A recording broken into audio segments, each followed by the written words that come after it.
apparently these aren't going to leave my head until I tell them to you. Welcome to Rants. This is a series where I briefly discuss things that I feel are problematic or should be avoided. Today we're going to talk about flip grid exercises in business training. If you have ever gone to any business training at any point in time, there's a near certainty that at some point the training stopped and everyone was broken into groups and given a flip grid and asked to brainstorm different ways that people are mean to each other, or different ways that games are marketed, or something like that.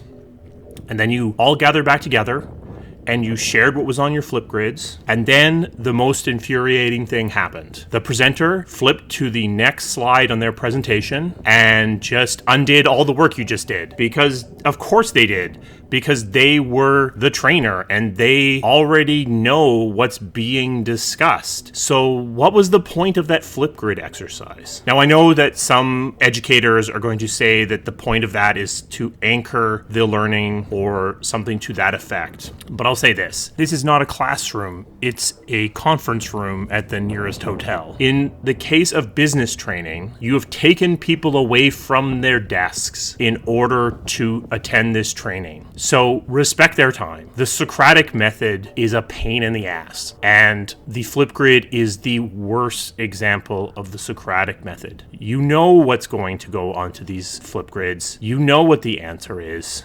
Just flip to the next slide. This is not to say that brainstorming is pointless or useless.